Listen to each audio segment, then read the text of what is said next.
Empat kelihatan.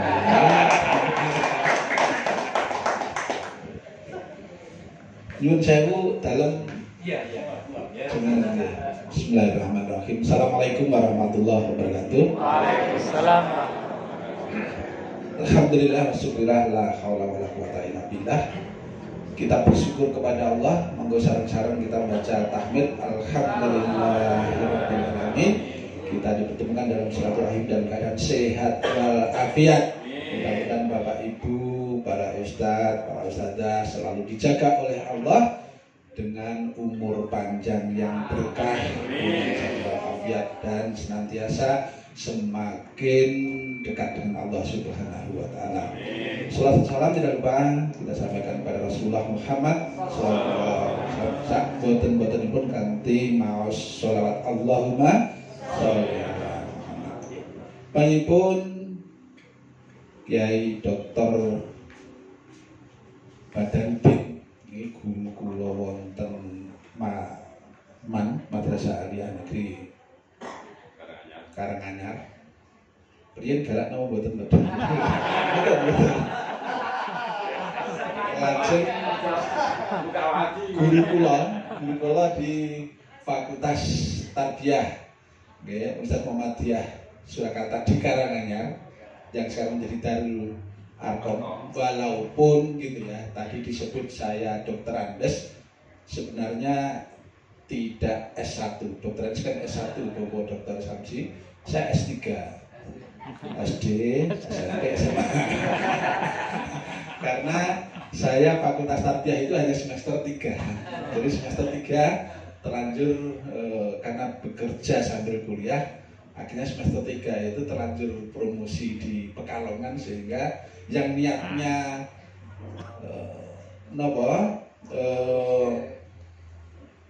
berhenti sejenak mutasi nanti di Pekalongan ternyata kebablasan. Yang dulu sering gedor-gedor gudang Masjid Al-Falah. Jadi saya dulu tidur di gudangnya Masjid Al-Falah, Al-Huda, Al-Huda, gudang, ada dipannya, kemudian untuk saya pakai tidur. Nah, kalau saya kesiangan adzan itu beliau itu sing dodok-dodok kan jejak. Udah antar kami buat mungkin ada dodok.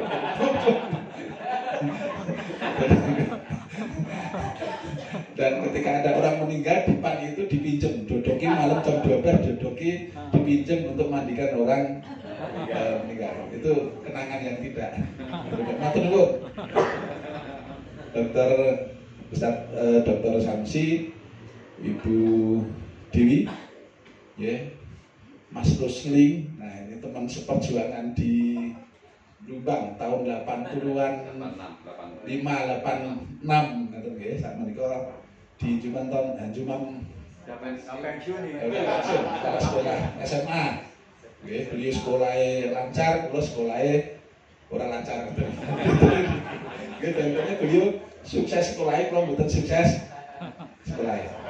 Karena waktu sangat terbatas, langsung mawon bentuknya sharing, cerita pengalaman, artinya yang dalam lewati, bukan menggurui, bukan bentuknya memberikan ilmu baru, tidak gitu. Karena sebenarnya panjenengan semua sudah sangat menguasai apa yang, bahkan sering mendengar apa yang saya sampaikan. Dalam kehidupan kita itu dibilang sukses ketika apa? Dibilang sukses ketika apa kira-kira? Umum ini sukses. Ustaz Rasid itu sukses itu yang dilihat apa? Rata-rata biasanya karena kaya, usahanya berkembang, orang melihat Ustaz Rasid sukses, gitu kan? Pak Amin sukses. Ya. Sukses dalam pekerjaan, sukses berkarir dalam pekerjaan, sukses dalam berbisnis, dalam berusaha, itu hanya satu dimensi sukses mawon. Ya, dalam berbagi bahwa sukses itu ya harus minimal 5 dimensi. Ya, sukses itu minimal 5 dimensi. Yang pertama adalah dimensi intrapersonal. Intrapersonal berarti diri kita, ya, sebagai personel, sebagai pribadi. Menjadi pribadi yang sukses, ya kita mengambil contohnya, mengambil tauladannya, ya nggak usah nyari yang lain. Cukuplah Rasulullah sebagai teladan kita untuk menjadi pribadi yang sukses. Yang pertama, mencontoh atau mewarisi sifat-sifat Rasulullah Muhammad Sallallahu Alaihi Wasallam. Cukuplah kita mewarisi dan terus belajar. Sidik. Ya, berarti apa? Bagaimana dalam hidup itu jujur itu adalah pakaian kita. Bukankah Rasulullah Muhammad SAW sebelum menjadi nabi, ya, itu dipercaya oleh, ya, kalangan kafir Quraisy waktu itu karena amanahnya, ya, karena kejujurannya. Jadi yang pertama kita contoh dari Rasulullah, kalau ingin menjadi pribadi yang sukses, ya, pribadi yang unggul, ya, yang pertama adalah sidik, benar, ya, tidak berdusta tentu saja, antara ucapan dan hatinya dan perilakunya menunjukkan benar. Oh, singkat ya, untuk jelas ya, ini bagian pun Kiai Dr. Badarudin, ya, yang disebut dengan sidik itu seperti apa? Itu saya nami pun sidik. Yang kedua, sifat Rasulullah amanah. Bagaimana amanah itu, ya, diemban. Semua kita diberikan amanah dalam berkeluarga, ya. Secara personal kita dituntut amanah kita karena kita seorang pemimpin. Dalam keluarga kita juga, ya, diminta pertanggungjawabannya. Kita diamanai keluarga bagaimana memimpin keluarga. Yeah. Kemudian dalam perusahaan, dalam kita berkarir, masing-masing kita punya amanah. Amanah itu adalah bentuk tanggung jawab kita, baik kepada manusia maupun kepada Allah Subhanahu wa Ta'ala. Gitu. Sekecil apapun posisi kita, jabatan kita, maka kalau akan menjadi pribadi yang unggul, pribadi yang sukses, harus amanah. Amanah adalah identik dengan tanggung jawab. Kalau keluhan panjenengan sami diberikan amanah, ya, berdakwah melalui bank infak ini, tentu bagaimana kita mampu bertanggung jawab terhadap tugas, fungsi dan tanggung jawab, ya, di pengurus bank infak. Contohnya seperti itu. Singkat, ingkang nomor 3 yang harus kita teladani dari Rasulullah dan kita mewarisi sifatnya dan terus belajar, fatonah. Ya. Kalau akan menjadi pribadi yang sukses, ya, dimensi intrapersonalnya sukses, ya kita harus senantiasa mengasah diri kita menjadi pribadi-pribadi yang cerdas. Pribadi-pribadi yang cerdas itu identik dengan kita terus mengasah ilmu kita. Ya. Nabi Musa pernah bertanya kepada Robnya, ya Rob, siapa orang yang paling cerdas, siapa orang yang paling berilmu itu? Ya, Nabi Musa berharap jawabnya engkau yang bisa gitu. Tapi ternyata Allah menjawabnya, orang yang paling cerdas, orang yang paling berilmu adalah orang yang tidak pernah cukup dengan ilmunya, tidak pernah berhenti untuk belajar, dan terus mengumpulkan ilmu-ilmu orang lain.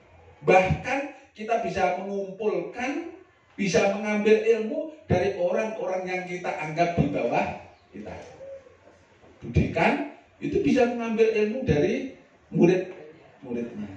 Seorang pimpinan perusahaan bisa mengambil ilmu dari anak buahnya. Maka Allah ngendika, ya, orang yang paling berilmu adalah yang tidak pernah merasa cukup atas ilmunya dan terus belajar dari orang lain. Singkat, selanjutnya nopo sifat Rasul yang kita teladani? Tablik itu apa? Menyampaikan atau komunikasi. Ya. Komunikasi yang baik. Pribadi yang sukses, ya, dimensi intrapersonal yang sukses adalah yang memiliki komunikasi yang baik. Bagaimana berkomunikasi kepada keluarga, bagaimana komunikasi kepada atasan, bagaimana berkomunikasi kepada rekanan, bagaimana berkomunikasi kepada bawahan dan seterusnya. Nah, itu diperlukan komunikasi yang baik. Waktunya habis kayaknya, karena baru satu dimensi. Dimensi ini ada 5, betul ya? Nah, yang kedua, dimensi interpersonal. Kalau tadi intrapersonal, ini interpersonal. Orang dikatakan sukses, kita impun dulu banget. Ya. Orang dikatakan sukses itu bukan hanya sekedar sukses secara ampun di tetapi juga sukses dalam keluarga. Jadi interpersonal, kalau intrapersonal itu adalah kualitas diri, sedangkan interpersonal itu adalah hubungannya dengan keluarganya. Nggak ada orang sukses kok dengan keluarganya tidak baik. Dan intrapersonal itu lebih kepada bagaimana hubungan dengan keluarganya, dengan istrinya, dengan anak-anaknya. Ya, itu tercipta hubungan yang harmonis. Kalau dalam bahasa keluarganya adalah sakinah mawaddah warahmah, saling asah, saling asuh, saling asih. Asah, asih, asuh, apa asah, asih, asuh diulak-walik sami mawon. Nah, dalam keluarga tercipta ing ngarsa sung tulodo, ing madya mangun karsa, tutwuri handayani. Itu.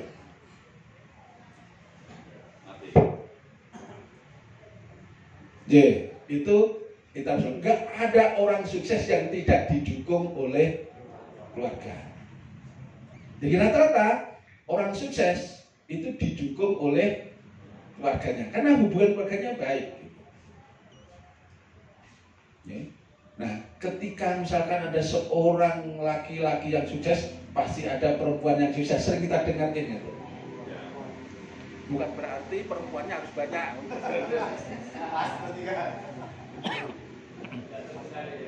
Makin banyak perempuan yang mendukung, maka semakin sukses.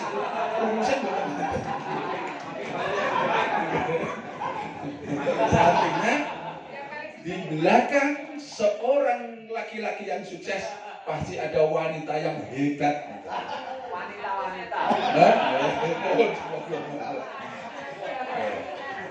Pun kedawan ke. Yang ketiga, dimensi yang ketiga apa kira-kira? Jadi intrapersonal tadi saya ibaratkan misalkan kaki kanan saya. Kalau saya sukses pribadi, seakan saya hanya berpijak pada satu kaki. Kalau tidak ada dukungan, ya sukses dimensi interpersonal. Tapi ketika dengan keluarga sukses, keluarga mendukung, keluarga semua support, maka saya berpijak di dua kaki. Hebat-hebatnya wong lanang, gitu, pincang, gitu melaku nggih mboten. Nah, mula bapak-bapak sing pun mboten napa kagungan enten ndang golek mulih.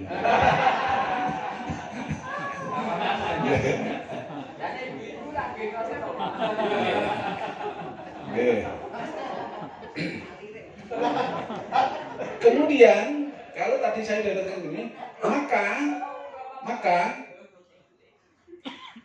yang kanan adalah tangan kiri saya adalah dimensi profesional, ya.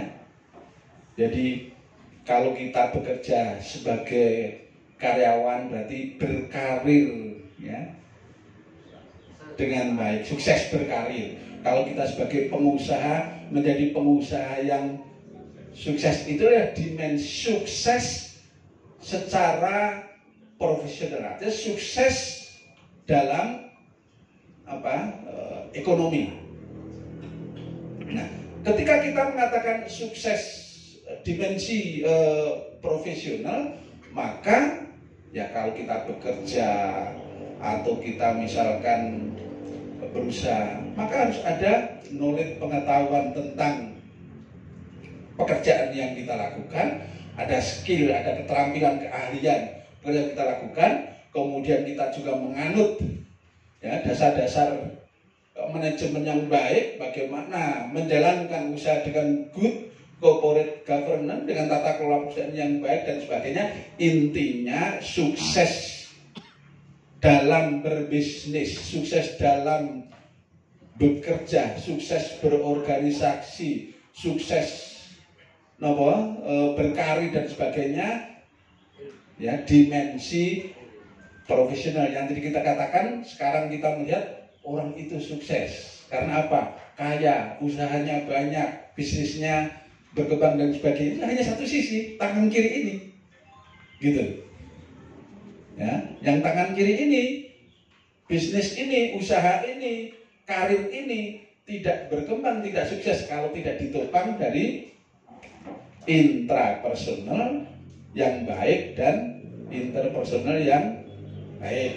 Singkat, tangan kanan apa kira-kira? Dimensi sosial, ya, dimensi sosial, ya. Dimensi sosial itu adalah khairun nas li anfa'hum lin, sebaik-baik manusia itu yang paling memberikan manfaat.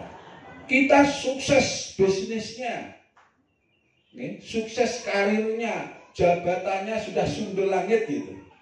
Tapi kalau tidak sukses secara sosial, dimensi sosialnya, ya, maka kita tidak pernah berkontribusi untuk masyarakat kita.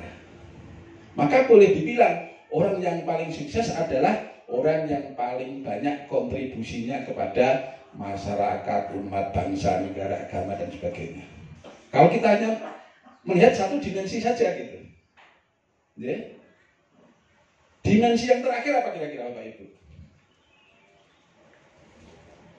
Apa kira-kira? Spiritual.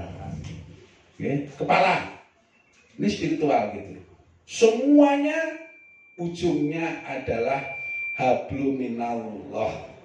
Karena ketika hubungan kita dengan Allah baik, ya, kita akan dimuliakan oleh Allah.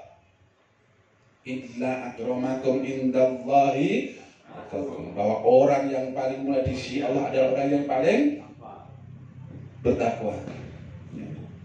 Kemudian karena hubungan baik kita kepada Allah, maka Allah akan mengilhamkan ilmu kepada kita sehingga kita akan menjadi orang-orang yang profesional, orang-orang yang sukses dalam bisnis, orang yang sukses dalam berkarir dan seterusnya.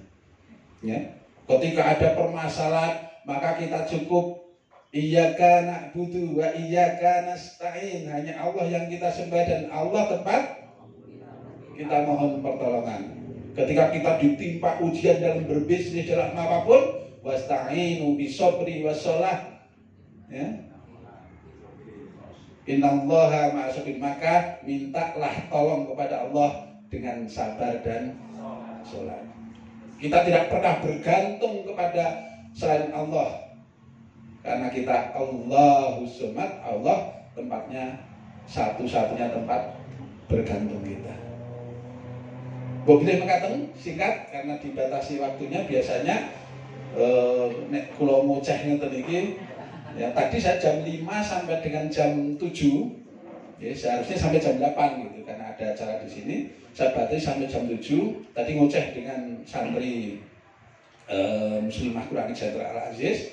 Setiap minggu pagi jam 5 sampai dengan jam 7 sampai jam 8 biasanya kula ngoceh gitu. Ngoceh niku nggih bagaimana membuat pengalaman hidup itu ya menjadi inspirasi atau dibagi. Sehingga saya membuat markas Muslimah Quranic Center itu ya pondok yang fokusnya adalah ke tahfidz, ke ikon dan sanad. Tidak ada juru masaknya karena semua santri masak sendiri. Tidak ada cleaning service-nya karena semua santri itu dijadwal untuk ngepel, tapi boleh diadu kebersihan toiletnya, kebersihan ini dengan pondok-pondok yang memiliki cleaning service. Monggo kapan-kapan bisa mampir di pondok kita, panjenengan kasih motivasi, semangat, bahkan sampai dengan hal kecil gitu ya, masalah manajemen keuangan itu kita ajari kecerdasan finansial gitu. Mulai dari kalau ada uang saku dari orang tuanya itu saya ajari membukukan, terima uang saku dari Abi gitu kan, 100.000 beli permen, 10 dicatat gitu, sehingga dia paham dari awal itu bagaimana mempunyai kecerdasan keuangan gitu. Sehingga walaupun tidak belajar di akunting ketika lulus, walaupun itu bukan mata kuliah atau mata pelajaran yang inti, mereka bisa diadu dengan seorang sarjana akunting. Dia bisa membuat buku kasarian, bisa membuat buku besar, bisa membuat laba rugi, bisa membuat neraca. Karena targetnya keluar, dia bisa membuat pondok pesantren dengan berencana-rencana. Wonten kirang pun ngapunten, bila itu bidayah. Assalamualaikum warahmatullahi wabarakatuh. Luar biasa. Mohon izin Bapak Ustadz, apa masih menunggu di sini? Apa kita buka termin? Masih menunggu, berarti nanti tanya jawab setelah Bapak Muhari. Berikut akan kita